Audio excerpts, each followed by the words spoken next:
Guys, apa yang semua kita sudah tahu, per Januari 2020, Pak Jokowi mulai langkah hilirisasi dengan menyetop ekspor biji nikel.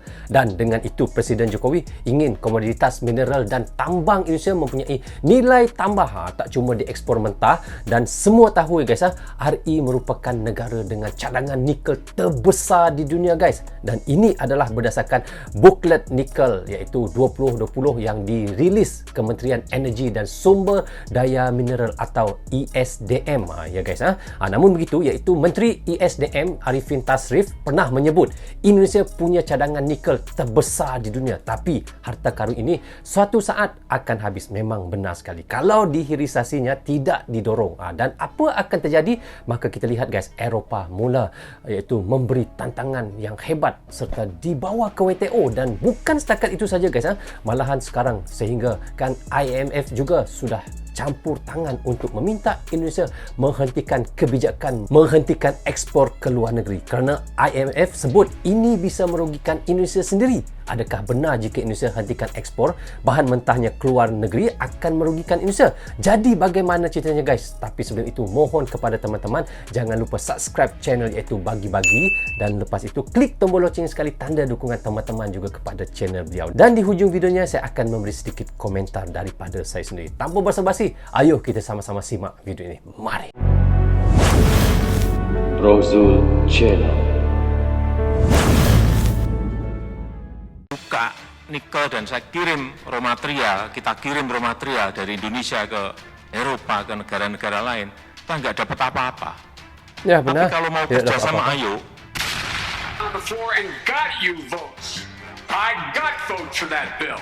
I convinced people Apa to yang vote for it. So dimarahkan let's ini? get those things straight too. Marah sekali. Stakeholder apa? daripada IMF itu mempertanyakan. Ya, saya nanti bisa memberikan penjelasan kalau mereka mau.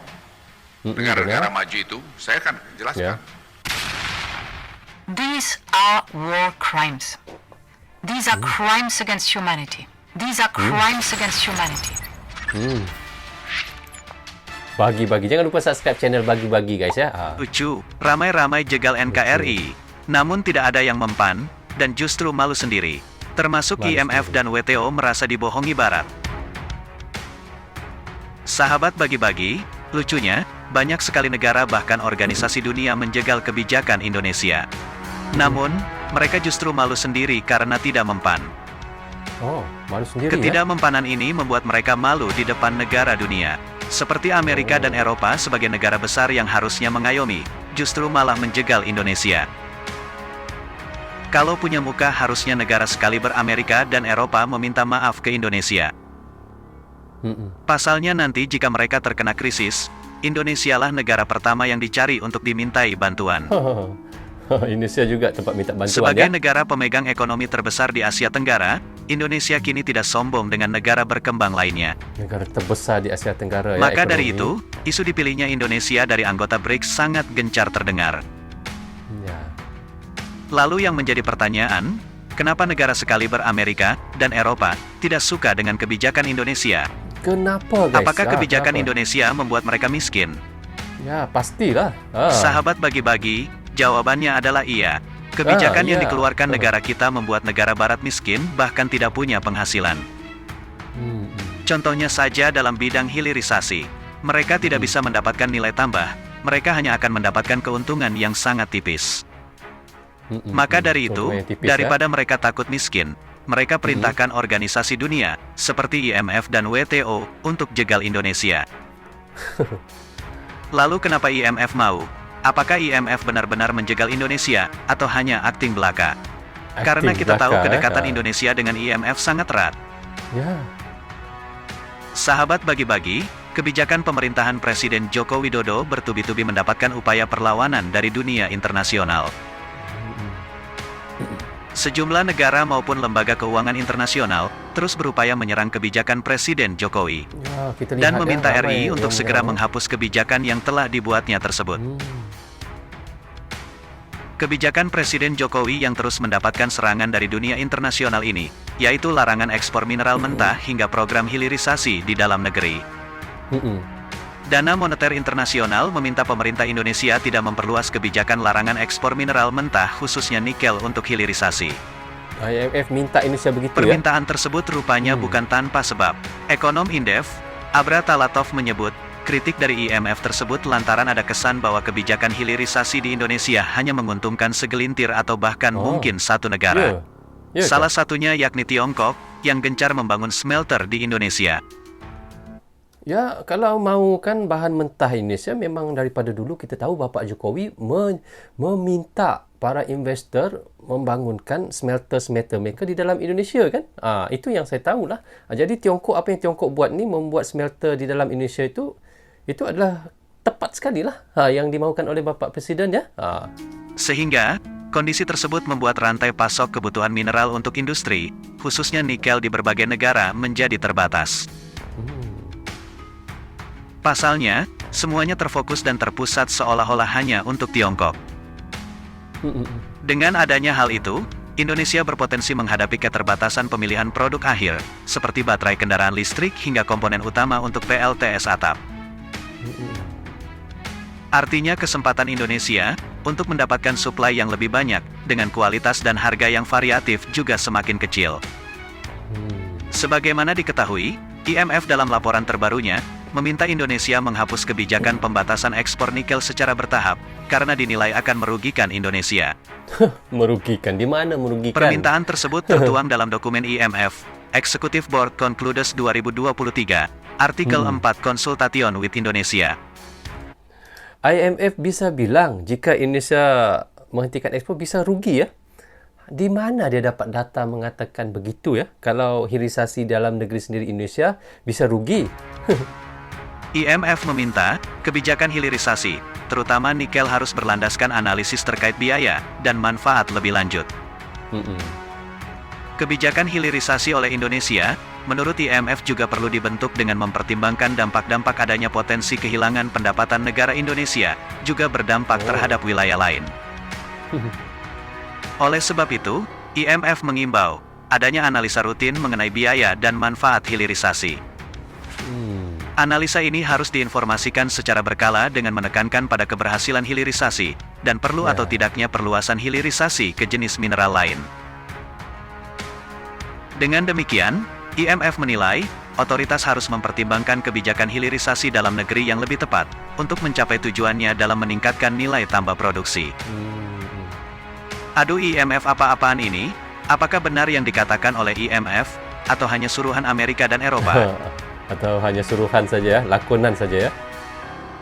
Sahabat bagi-bagi, mulanya, Uni Eropa lebih dahulu menentang kebijakan Presiden Jokowi ini. Ya, kita tahu itu mulanya Pada ya. 2020 lalu, Uni Eropa menggugat Indonesia melalui Organisasi Perdagangan Dunia, WTO, karena larangan ekspor mineral mentah, yakni nikel. Benar. Dan upaya Uni Eropa ini seolah mendapatkan dukungan dari WTO, karena pada Oktober tahun 2022 lalu Indonesia dinyatakan kalah oleh Badan Penyelesaian Sengketa, Dispute Settlement Body, DSB, WTO. Tapi katanya Bapak Jokowi mahu aju banding ya ke WTO semula, tetapi sampai sekarang tidak lagi dibuat ya. Kerana apa ya? Namun demikian, pemerintahan Jokowi tak tinggal diam. Indonesia akhirnya resmi mengajukan banding atas kekalahan di WTO tersebut pada Desember tahun 2022 lalu. Tapi sampai sekarang tidak buat lagi. Namun hingga kini proses banding belum juga dimulai, karena Indonesia masih harus menunggu terbentuknya Majelis Banding WTO, yang hingga kini masih tersandera Amerika Serikat. Pasalnya, negeri Paman Sam tersebut menginginkan reformasi besar di tubuh Majelis Banding WTO. Jadi Indonesia pun diperkirakan masih harus menunggu hingga setidaknya 2024 mendatang. Itu pun. Sebentar. Kalau sehingga tahun 2024, ketika itu Bapak Jokowi sudah meletak jawatannya sebagai seorang presiden ya. Kita harap guys, kita harap apabila yang menggantikan Bapak Presiden Jokowi nanti bisa menyambung legasi ini ya. Jangan nanti digugat sedikit oleh WTO, oleh Eropah, lepas itu sudah tidak menyambung semula apa yang dilakukan oleh Bapak Jokowi sekarang ini guys. Kita lihat macam mana nyalinya Bapak Jokowi menentang WTO ya. Masih mengantre dengan kasus banding yang telah diajukan sejumlah pihak sebelumnya. Belum juga proses banding dimulai, kini tiba-tiba Indonesia harus mengalami serangan lainnya. Kali ini, serangan datang dari Dana Moneter Internasional, IMF. Ya, daripada Aduh, ada-ada saja. Bagaimana menurut kalian? Yuk diskusikan di kolom komentar. Merdekalah kita seutuhnya, merdeka.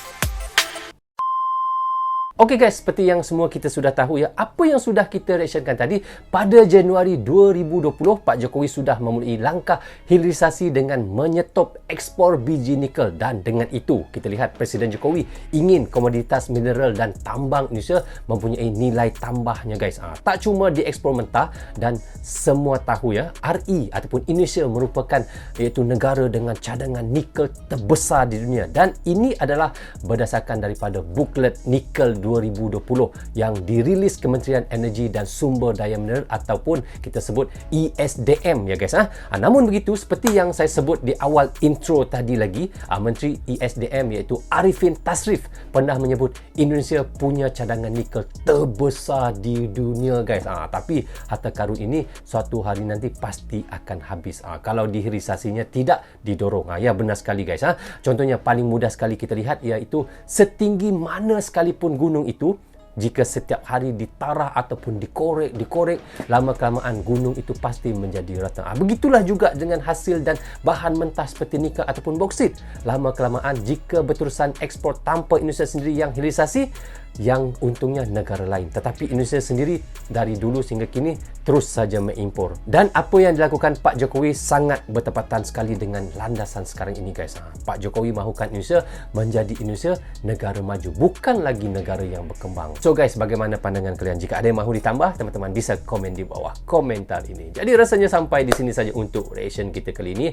Apapun saya ucapkan terima kasih kepada anda yang sentiasa mendukung Bro Zul Channel dari dulu sehingga sekarang. Dan bagi anda yang baru saja mampir, jangan lupa klik butang subscribe dan klik tombol loceng, tanda dukungan anda kepada saya. Maaf guys jika ada tersilap kata dan tersilap cakap kepada anda semua. Yang baik semuanya datang daripada Allah SWT, yang salah dan silap semuanya datang daripada saya sendiri. Assalamualaikum, goodbye, bye-bye.